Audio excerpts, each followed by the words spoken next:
तोरा ससुरार बेचो एगो पुदीना तोरा ससुरार बेचो एगो पुदीना माँ लक्ष्मी स्टूडियो कुशेश्वर बाजार तोरा ससुरार बेचो एगो पुदीना मिक्स बाय राहुल बाबू हे गई तोरा ससुरार बेचो एगो पुदीना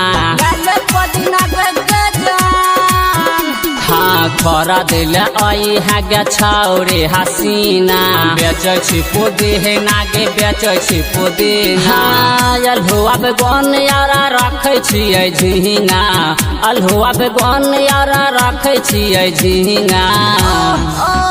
हे गई तोरा ससुरार बेचो एगो पुदीना लहल पुदीना गे छौरी हसीना तोरा ससुरार बेचो एगो पुदीना बेचै छियै अल्हुआ गे बेचै छियै बैगन तोरा ससुरार बेचो एगो पुदीना तोरा ससुरार बेचो एगो पुदीना माँ लक्ष्मी स्टूडियो कुशेश्वर बाजार तोरा ससुरार बेचो एगो पुदीना मिक्स बाय राहुल बाबू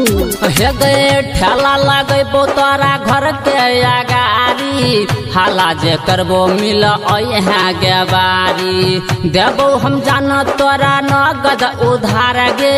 लेबे ले यहाँ जाना रोज सुबह शाम गे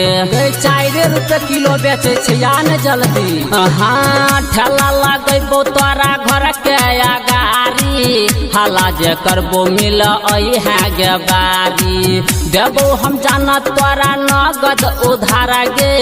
लेबे ले यहाँ जाना रोज सुबह शाम के 2 दिन के बाद रुपया दिहा यान ले जो ने हाँ सही रेट देबोली है गे हसीना लहले न मटका पे गन लहले पतारा हाँ तोरा ससुरारी बेचो एगो पुदीना बेचै छी पुदीना गे बेचै छी पुदीना अल्हुआ बेगन यारा रखै छियै झिंगा अल्हुआ बेगन यारा रखै छियै झिंगा हाँ तोरा ससुरार बेचो एगो पुदीना तोरे चक्कर में बेचो एलियो पुदीना तोरा ससुरार बेचो एगो पुदीना तोरे ससुरारी हमें बेचबो गे झिंगा तोरा ससुरार बेचो एगो पुदीना तोरा ससुरार बेचो एगो पुदीना माँ लक्ष्मी स्टूडियो कुशेश्वर बाजार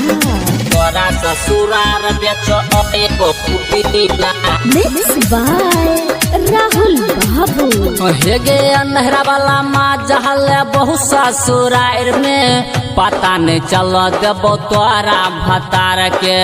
मिले ला जाना है आधी रात गे उमेश का माला करा तो मुलाकात गे मटका उठल छै जल्दी आने हाँ नहरा वाला माँ जहल बहुत ससुरार में पता नहीं चल देबो तोरा भतार के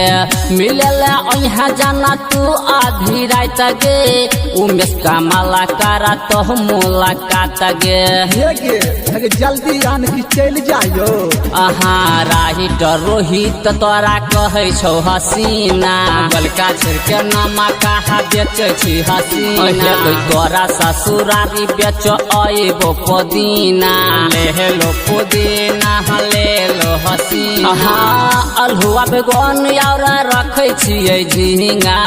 अल्हुआ बेगन यारा रखै छियै झिंगा हे गई तोरा ससुरारी बेचो एगो पुदीना बेचै छी पुदीना गे बेचै छी पुदीना तोरा ससुरारी बेचो एगो पुदीना